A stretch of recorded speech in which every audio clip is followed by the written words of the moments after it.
WADR. Promoting dialogue. It's midday in Dakar and Bamako, 1 p.m. in Abuja. Good afternoon and welcome to Newslink here on West Africa Democracy Radio, 94.9 FM in Dakar, Senegal, around the world at wadr.org. We're also streaming live on Facebook and on YouTube. My name is Atiewe Nimbila. Let's start with the headlines. Cotonou and Bamako renew commitment to strengthen economic and security cooperation. Nigeria receives over 100 deported citizens from Niger. Meanwhile, authorities say the second batch of Nigerian returnees from South Africa are now expected to arrive tomorrow. Over 500 has been screened and cleared to leave. And again, Mr. President has approved for 5 evacuation flights. Also in the bulletin, Liberian government seizes $19 million worth of cocaine at its international airport.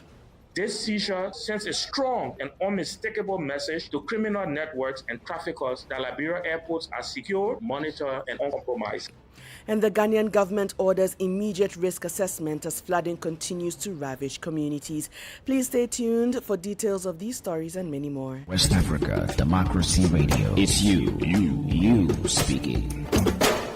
Now, this edition of Newslink begins with reports on diplomacy and regional integration with our first stop in Mali. Transitional President Assimi Goïta and Benin's Wadr have agreed to deepen cooperation on trade and security. As Imo Edit reports, Wadani's visit to Bamako also provided an opportunity for leaders to discuss regional challenges such as insecurity, which affects several ECOWAS member states. Following a meeting between Benin's President Wadr and Mali's transitional leader General Assimi Goïta, the discussions were expanded to include delegations from both countries. According to the joint statement issued after the meeting, the discussions focus on security and economic cooperation between Cotonou and Bamako, as well as political issues in the sub-region. They were explained by Musa Ag Ataye, Minister for Malians Abroad. The presidents conducted a thorough review of cooperation between Mali and Benin and explored ways to further strengthen aid to better adapt aid to the realities and priority needs of both countries. The heads of state also discussed the evolving political, economic and security situations in their respective countries. They particularly emphasized the importance of creating and securing the necessary conditions for coordinated action in the fight against terrorism. Mali and Benin have decided to expedite the organization of the second session of the Joint High Commission for Cooperation between the two countries. Meanwhile, President Wadr has invited General Assimi Goïta to pay an official visit to Benin for continuation of discussions initiated in Bamako. That's Imo Edit with the details of Bamako correspondent Aliou Cham's report. Let's now come closer to home. Here in Senegal, the fourth session of the Senegal-Gambian Presidential Council is underway in the capital, Dakar. It brings together senior officials and ministers from both countries to advance bilateral cooperation and strengthen the long-standing ties of friendship and partnership between Senegal and the Gambia. The session opened on Tuesday with a meeting of senior officials followed by ministerial discussions ahead of the high-level Presidential Council meeting scheduled for June 12. Augustine Cully has the details. This Presidential Council was announced by the Gambian government through its Ministry of Foreign Affairs, International Cooperation and Gambians Abroad. During the Presidential Council meeting, leaders from both countries are expected to review progress in bilateral cooperation and outline new strategic priorities in areas including trade, transport, energy, education, culture, regional integration, peace and security. The Council has become an important mechanism for addressing issues of common interest and advancing cooperation between the two nations. The last session of the Presidential Council was held in Banjul from July 30 to August 1, 2023, where both countries reaffirmed their commitment to strengthening cooperation and preserving their historic bonds. As this year's meeting gets underway, Gambian authorities have expressed confidence in a successful outcome and reiterated their commitment to working closely with Senegal, aimed at promoting the shared aspirations of both peoples. The event will conclude this Friday, June 12th, with a high-level meeting of the heads of state of the Gambia and Senegal. More stories, Coming up on West Africa Democracy Radio, Newslink continues. Let's now go to the federal government of Nigeria, which has welcomed 177 citizens deported from Niger. According to authorities, the Nigerians who arrived in Kano State on Tuesday had been stranded in the Agadez region, while others were found to be residing in the country without legal status. Their arrival comes as another group of Nigerians is expected to return from South Africa amid renewed reports of xenophobic attacks targeting African migrants. Initially scheduled for today, the flight has been rescheduled to tomorrow morning. Earlier, WADR spoke to Kemiebi Imomo Timi Efiaba. He's a spokesperson for the Nigeria Ministry of Foreign Affairs. Over 500 has been screened and cleared to leave. And again, Mr. President has approved for 5 evacuation flights at the first instance. One serious concern on the part of the Nigerian government has been for us to have a framework in place that we can easily activate to address such concerns. And again, Nigeria have functional binational commission with South Africa, where the presidents of both countries meet every 3 years to address issues of interest between both countries. You heard there Kimiebi Imomo Tiba Ebiamfa. He is the spokesperson for Nigeria's Ministry of Foreign Affairs. Meanwhile, West Africa is witnessing a renewed surge in irregular migration towards Europe. Authorities in Mauritania say that more than 1,000 undocumented migrants have been rescued off the country's coast within the past 10 days. The migrants were attempting the dangerous sea journey to Europe, highlighting the continued risks taken by thousands seeking better economic opportunities abroad. The latest rescues have renewed concerns over rising migration flows and the growing humanitarian challenges along the West African migration route. Christopher Aticho tells us more. According to the Mauritanian Coast Guard, more than 1,000 migrants were rescued in a place of 10 days, all young people from several West African countries. The departures took place a few days after Tabaski, an important Muslim festival celebrated at the end of May. About 8 intercepted boats came from the Gambia and Senegal. All undocumented migrants intercepted at sea have been placed in new temporary reception centers for foreigners based in Nouakchott, the capital, and Nouadhibou in the north of the country.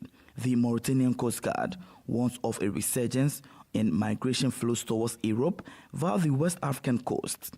Nouakchott has also announced the strengthening of maritime controls. The increased maritime controls in Mauritania, Senegal, and Morocco have led to clandestine boat departures for the Canary Islands shifting further south. They are increasingly departing from the coast of the Gambia and Guinea, lengthening the time spent at sea and increasing the danger of those attempting irregular migration. Many young Africans are increasingly resorting to clandestine routes to try to reach Europe, following restrictions imposed by many West African countries on issuing visas. Christopher Aticho filed that report. Now, away from migration-related stories, authorities in Liberia have intercepted a large shipment of cocaine valued at more than $19 million at the Roberts International Airport. The operation is being described as one of the country's most significant drug seizures in recent years and a major success in the fight against transnational crimes. Now, officials say that the seizures reflect growing coordination among Liberia's security and law enforcement agencies, underscoring their commitment to combating drug trafficking. WADR's Monrovia correspondent Abraham Parker reports. The street value of the seized narcotics is estimated at US $19.226 million, equivalent to approximately $3.6 billion Liberian dollars. Officers in charge of the Liberia Drug Enforcement Agency, Fitzgerald Biako, disclosed that authorities intercepted 198 compressed plates of cocaine concealed in 6 cargo buses that were being processed for export on a Brussels Airlines flight destined for Europe. This seizure represents one of the most significant narcotics intersections in recent times. Investigations are actively underway and persons of interest are being identified. The LDA remains fully committed to ensuring that every individual connected to this criminal network is identified, investigated. Also speaking, the managing director of the Liberia Airport Authority, Ernest Hodges, authorities described the seizure as evidence of the professionalism, vigilance, and collaboration among agencies responsible for safeguarding Liberia's principal international gateway. Liberia's gateways are not safe havens for criminal activity. Business as usual will not be tolerated. This seizure sends a strong and unmistakable message to criminal networks and traffickers that Liberia airports are secure, monitored, and uncompromised. The latest cocaine seizure comes nearly 4 years after Liberia's historic 100 million cocaine bust that exposed the growing reach of international drug trafficking networks within the country. While the 2022 case did not end in the government's favor following the acquittal and disappearance of key suspects, authorities say the latest operation reflects renewed determination to strengthen border security. For Newslink on WADR, Abraham Parker, Monrovia. We now turn to electoral developments in Guinea, where newly elected deputies are expected to be installed in the coming days following the legislative elections held on May 31. According to the General Directorate of Elections, the vote resulted in the election of a significant number of young representatives, reflecting a growing young presence in the country's political landscape. Among them is Haja Idrissa Ba, who is set to become Guinea's youngest member of parliament at the age of 26. Her journey, activism, and rise to national officer are now the focus of this report by Abdullahi Hassan. At 26, Haja Idrissa Ba embodies the new generation of Guinean politics. She was elected deputy on May 31 under the banner of the Union for a Popular Movement, a political party in alliance with the presidential movement, the GMD. Haja Idrissa Ba is a well-known face in Guinean society for her commitment to defending the rights of children and girls. A commitment from the age of 12 first in the Children's Parliament of Guinea, of which she became president, then within the Club of Young Girls Leaders of Guinea, which she founded. Her association works for the empowerment of girls and gender equality. In recent years, Haja Idi has established herself as one of the most influential female voices in Guinean civil society. At the National Assembly, she promises to continue her fight, focusing her action on education, child protection, access to basic social services for children, and the defense of girls' rights. The Guinean people have witnessed my years-long struggle for women's rights, girls' rights, and youth rights, and this will continue because it's important. This is what motivated me most. To join the National Assembly, competence will prevail, not age. We will fight to make our voices heard. The Constitution already protects us. We will make proposals. As you have seen, it's about continuity. We won't stop, that's for sure. So I invite young people and women to truly show that we deserve what we demand. Guinea's youngest MP also intends to promote the participation of young people in public decisions. Abdullahi Hassan with the details in the report. You're listening to Newslink here on West Africa Democracy Radio, live on 94.9 FM in Dakar, Senegal, online at wadr.org, streaming on Facebook and on YouTube. Here's a recap of our top stories. Cotonou and Bamako renew commitment to strengthen economic and security cooperation. Nigeria receives over 100 deported citizens from Niger. Liberia's government seizes $19 million worth of cocaine at its international airport. And still ahead in the news, the Ghanaian government is ordering an immediate risk assessment as flooding continues to ravage communities. We also have press review, guest interview, and sports news. Do stay. Fresh and breaking news all the time. Hear it first as the news breaks, only on West Africa Democracy Radio. Newslink continues. Let's now go to Ghana, where the government is stepping up efforts to address the growing threat of flooding across the country. President John Mahama has ordered a nationwide assessment of flood-prone areas following recent floods that affected parts of the capital, Accra. The exercise seeks to identify vulnerable communities, the impact of human activities on drainage systems, strengthen preparedness measures, and improve the country's response to future flood emergencies. WADR's Accra correspondent Nadede Tete has the details. President John Dramani Mahama has tasked the National Disaster Management Organization (NADMO) and other relevant agencies to identify vulnerable locations, map restricted waterways, and propose both immediate and long-term measures to address the challenge. Speaking on his return from an official visit to Belarus, President Mahama attributed part of the problem to unchecked development in waterways and questioned how some structures in high-risk areas received official approval. According to the president, the findings of this audit will help authorities better understand the scale of the problem and guide future interventions. In other years, the rainfall is not as heavy. This one started in May and has continued all the way into June. And so I've directed a task force, NADMO and all the others, to do a presentation to us. We're going to identify all the restricted waterways.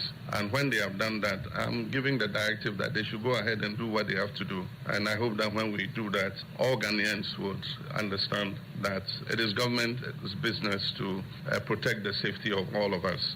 He has also directed state institutions to step up public education on environmental management, insisting that stronger enforcement, better planning, and increased public awareness will be critical to reducing the country's vulnerability to flooding.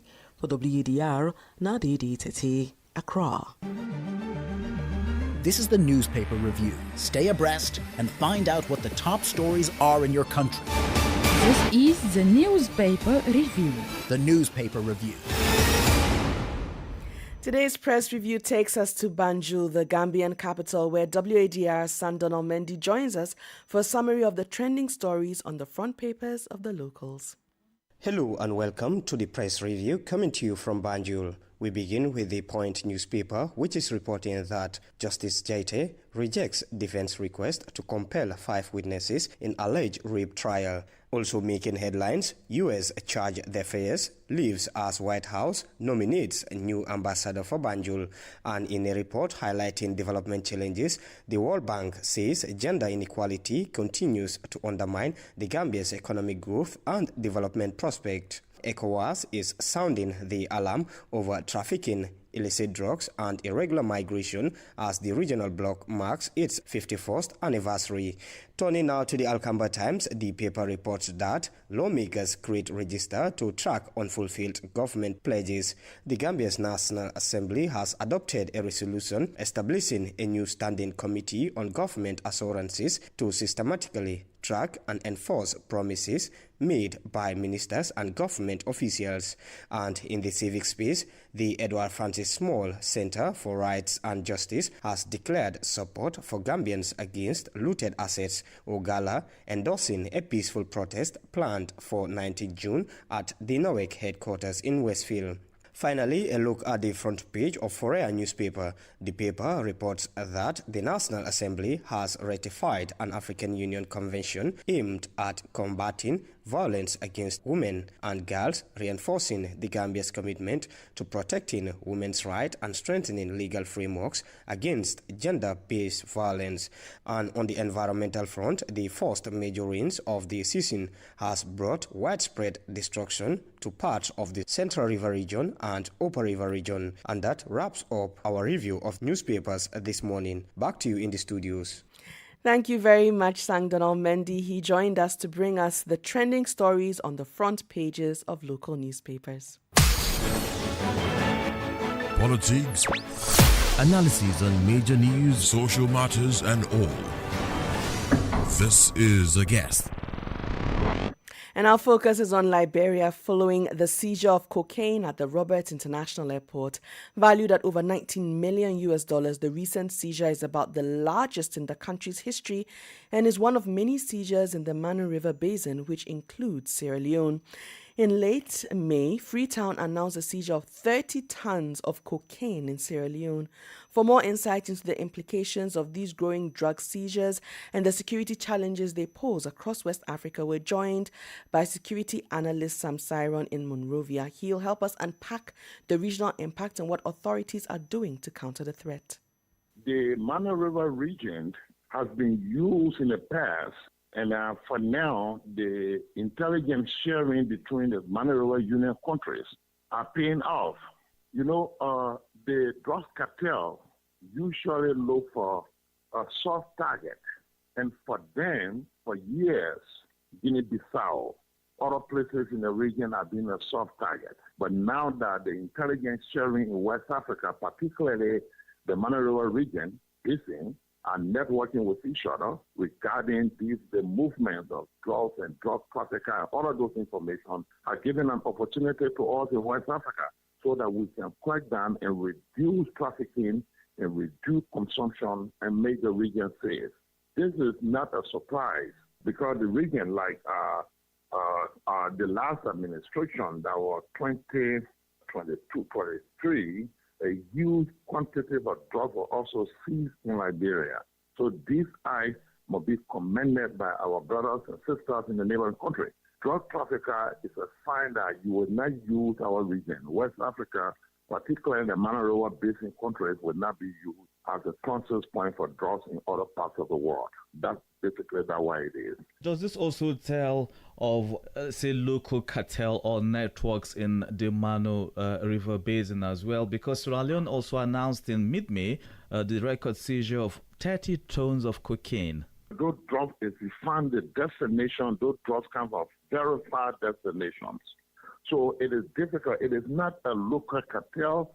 It is an international cartel finding safe, soft targets, safety routes to transfer their drugs. So those cartels are not local. These are international drug cartels trying to find a region, local locations that will make it easier for them to have these drugs shipped to the final destinations. As you look at those quantities of those drugs, including the one that was seized in Sierra Leone, the quantity indicates directly that these are for shipment. What the traffickers and the cartels are looking for is to find a destination where a route that can deliver their goods to the destination. That's why it is. Does this in any way pose any threat to peace and security in the region? Because experts like yourself have argued that drug trafficking go hand in hand with other forms of organized crimes. Drug trafficking is an organized crime that have participants in various parts of the world. Drug trafficking is a serious security threat to any country. So if drug traffickers realize that the region they are particularly attempting to use like West Africa, now that they are having this thing going on, because drug trafficking is associated with different things. Drug trafficking comes with money laundering because the proceeds from drug trafficking is never being used directly. So drug trafficker involve money laundering. Drug trafficker involved kidnapping. Drug trafficker involved in banditry. So all of these different activities associated with drug trafficking. So these activities are no different from the cartel that are facilitate, manipulate, and ship these drugs across the region. What needs to be done, the government in the region of Mana River Basin, in our country in West Africa, need to ensure that our security forces are well paid, well equipped, and they are above the level of suspicions. You heard there Sam Siren. He's a security analyst, and he was speaking to my colleague Abdullahi Hassan.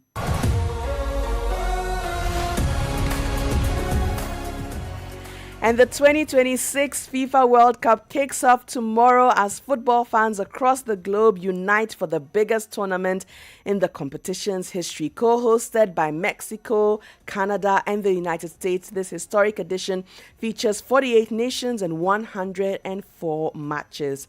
The opening ceremony and first match will take place in Mexico City, where host Mexico face South Africa, making the start of the month-long festival of football. Francis Boniface tells us about South Africa's chances in this tournament as the 10 African teams competing, as one of the 10 African teams competing for the 2026 World Cup title. While many of the world's leading football nations rely heavily on players competing in Europe's biggest leagues, South Africa's squad still draws much of its strength from the domestic Premier Soccer League. The question now is whether these homegrown stars can rise to the challenge against some of the best players on the planet. Can local talent compete with the speed, intensity, and tactical demands of the modern World Cup? Or will the global stage expose the gap between domestic African football and the world's elite competitions? It's very important to have those players, and also because they are a rather big number in the selection, so they can also affect the other players in the attitude, in the way of training, and this is very important. This is a tournament on on the highest level. You can't even compare it with AFCON. South African football has long been blessed with talent. The PSL remains one of the strongest and most financially stable leagues on the African continent, producing technically gifted players who have become household names at home. In recent years, Bafana Bafana have shown signs of revival. Their impressive performance at continental level have renewed confidence among supporters, with several locally based players becoming key figures in the national team setup. However, the World Cup presents a completely different challenge. I'm not sitting on the bench on Thursday to take revenge on the defeat that we had against Mexico with Belgium. Not at all. I'm not that kind of person either. I just want to win, like every coach, I think. And this is now against Mexico or against I don't know who. That's for me the most important thing. As the countdown to the 2026 FIFA World Cup continues, South Africa's locally based players stand at a crossroads. They carry not only the ambitions of Bafana Bafana, but also the hopes of a domestic league, eager to prove its worth on the world's biggest football stage. The global test awaits, and when the whistle blows, South Africa's local heroes will have the chance to show that talent developed at home can shine anywhere in the world. Francis Boniface with that report. And we have come to the end of this edition of Newslink on West Africa Democracy Radio, broadcasting from Dakar, Senegal. Thanks very much for listening. Many thanks to Ismaila Kamara and Maujo Ju for the technical assistance. Do continue to interact with us via social media platforms, X, Instagram, and Facebook at WADR English. My name is Atiwe Nimbila. Coming up next is a rebroadcast of Gender Program 50/50 with Na Dede Tete. Thanks for listening. Good afternoon. We thank you for listening to Newslink in Nigeria on Love FM Abuja and Darling FM Owerri. In the Gambia on Hot FM Banjul, Hilltop FM and Veritas Radio in Serekunda. Thank you for listening on Alternative Youth Radio Lofa County, Liberia, Radio Kegaman in Nimba County, and DCN Radio Riverses County. A big thank you to Radio Graft FM in Sierra Leone for listening, and in Ghana we thank Radio Pad in Damango and Royals FM in Wenchi. Thank you all for listening to Newslink.